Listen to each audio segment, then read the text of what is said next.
Hey guys, welcome back to the Financial Freedom Channel, where we make your money work hard for you. So today I'm pretty excited.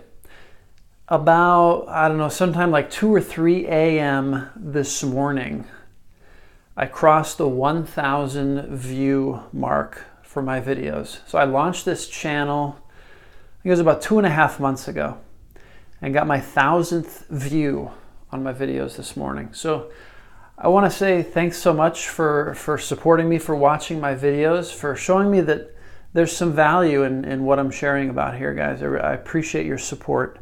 And today, in that vein, I want to go back and I want to talk about something. Before I actually started this channel, I put out a poll on my Facebook page about, what do people want to learn about?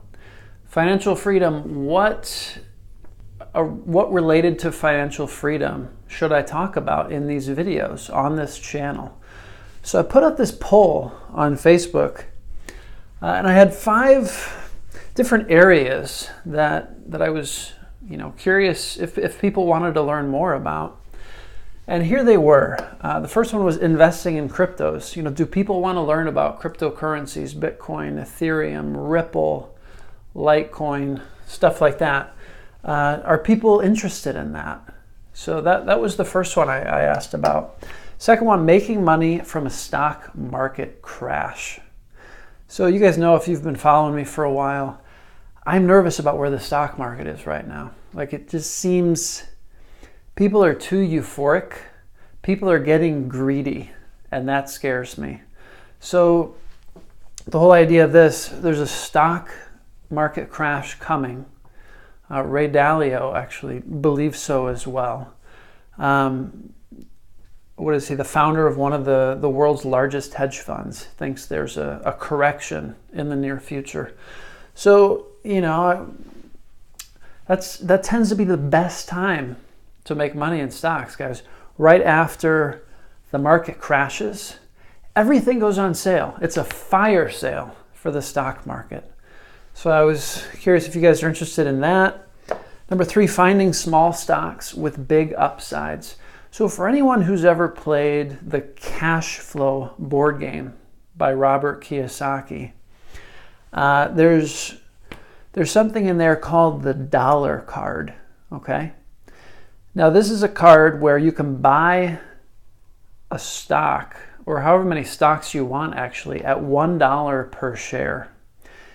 And there are cards in the deck that you can draw that make that stock worth $30 or even $40 a share. So these are small companies where, they're risky plays, obviously. They're small, they could go out of business. They don't have a lot of traction yet. So they're risky. There's a likelihood of losing money on them. But when they hit, they go big. So this is like the dollar card, finding real life dollar cards in stocks, smaller stocks. The fourth one, cash flow from rental properties. I'm big on rental properties, mostly looking at multifamily properties to buy and just collect rental income every month. So cash flow from rentals, that's what that one is. And the fifth one, buying and selling real estate, whether it's single family properties, duplexes, triplexes, fourplexes, up to these multifamily properties, also called wholesaling. So getting these properties under contract, finding deals, and then finding rehabbers or investors that want to actually flip or just improve and hold the properties. And you can build a wholesale fee into that. So this is the poll I threw up in mid-February. And the results I got, just wanted to share those. So we got five votes for investing in cryptos, okay? 1 vote, making money from a stock market crash. I was kind of disappointed in that, guys. Like this is one of the things I was really interested to learn more about, and hoping that there were more people interested in that. Finding small stocks with big upside, 7 votes for that one. And actually, I made a video related to that one. And it's my most viewed video so far. So, you know, the people spoke before I even created this channel, and that's the one that has the most traction so far. So we had 2 votes for cash flow from rental properties, and then 1 vote down here for buying and selling real estate. So, you know, it's been 2 months about since I put up that poll, and, you know, I just kind of want to talk about some of these as it relates to financial freedom, as it relates to how I think about building wealth long term. So investing in cryptos, I've kind of changed my mindset around this a little bit. This word investing here, I get nervous talking about investing in cryptos. That's not what I'd call it anymore, guys. Cryptos are quite speculative. I would call it more like gambling. All right, and for that reason, you know, I'm not putting more than 10% of my liquid assets into cryptos at the moment. You know, I was following it for every day. Actually, I was following the crypto market. This guy with Coin Mastery on YouTube, he's got a channel. He's got over 120 some thousand subscribers. He's pretty good. Every day he would make a half-hour video on the state of cryptos. And, you know, guys, what I realize is it's not where my returns are in terms of investing time and energy into that space. Like, it's just too speculative. So I would say, you know, at this point, don't put more than 5 to 10% of liquid assets, money in the bank. Don't put more than 5 to 10% in cryptos. Basically, what I've done, I'm invested in 7 different cryptos.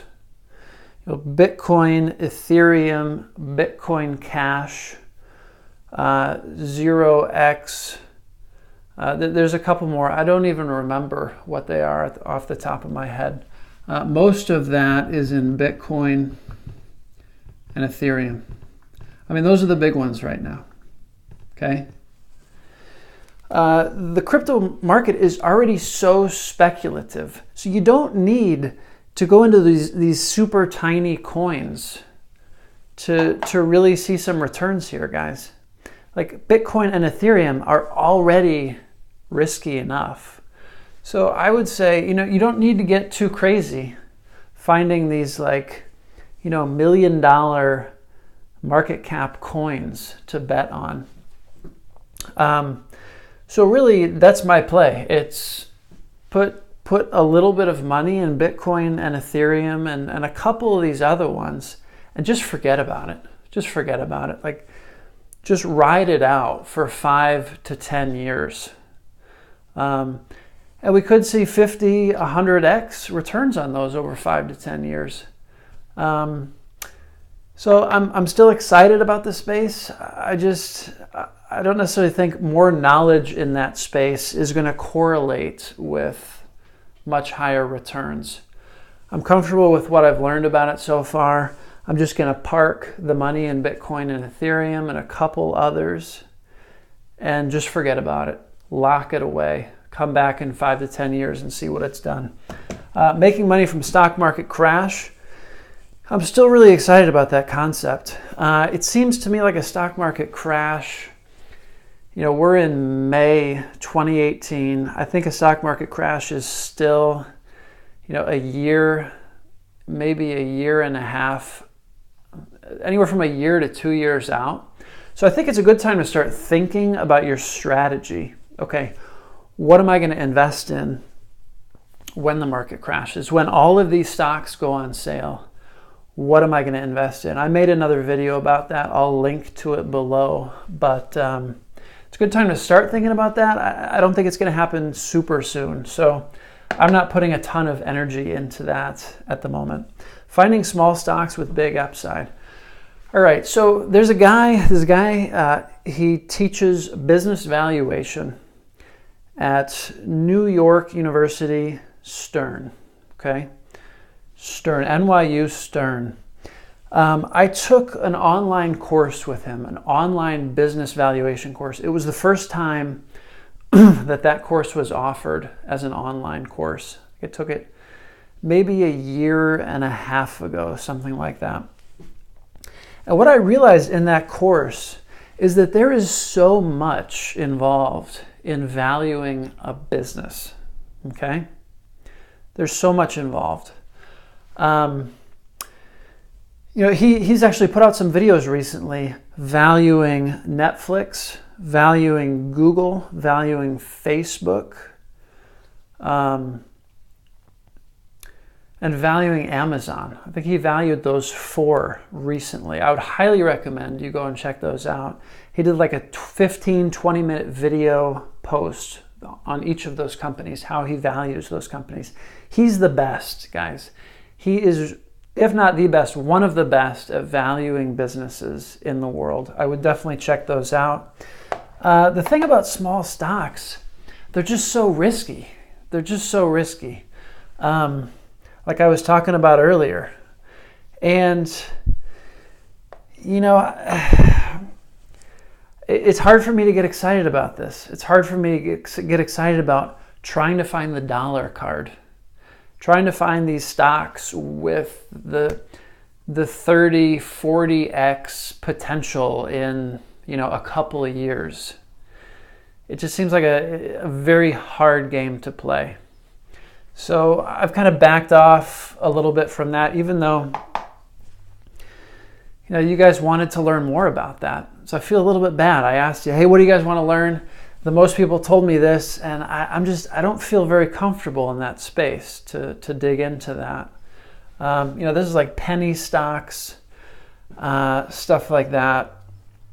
In a way, I think cryptos are kind of like that. I think cryptos can be seen as a penny stock with big upside potential. So I think maybe I shifted a little bit of focus away from this, got involved in the crypto space, and that's kind of where I parked some money, and I'm kind of forgetting about it. So I haven't been diving into this much. I don't think I'm really going to. Sorry to disappoint you guys. Not a priority. Number 4, cash flow from rental properties. So this is one of the main areas I'm focusing these days, is how to acquire multifamily properties. Out of state is where I'm focusing. Las Vegas, a couple other markets out of state. And then, find the deals. In this market, there's so much money. There's so much money chasing not very many deals. So what I'm realizing here is, if I can be the guy who finds the deals and then basically pitches that deal to investors, I can get investor money. So we have passive investors who want to invest in these multifamily properties. So if I can be the one to find the deals and put those deals together and basically operate those deals with maybe 1 or 2 other partners, this is an area I'm super excited about. Putting a lot of energy here. I think there's so much potential here.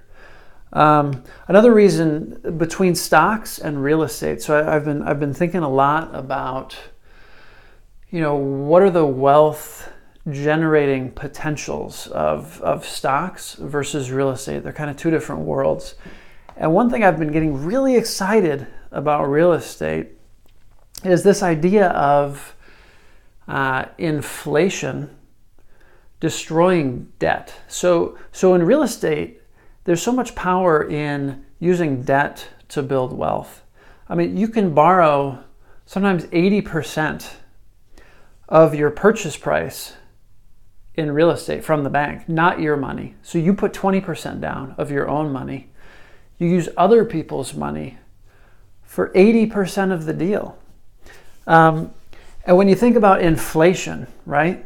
When you think about how inflation destroys the value of the dollar over time, in stocks, that's bad because that's your money. When you're in stocks, it's much harder to use other people's money and potentially more risky. Warren Buffett says, don't use leverage. You'll kill yourself trying to use leverage when you're investing in stocks. Because once in a while the market crashes and you get wiped out. That's how it works. But in real estate, leverage is the default way of operating. And it's great. You have the bank essentially as your partner. So they're helping you underwrite deals to make sure that it's a sound investment before you buy it. So I'm really liking the idea of using leverage in real estate to build wealth. And I'll talk a lot more about that in future videos.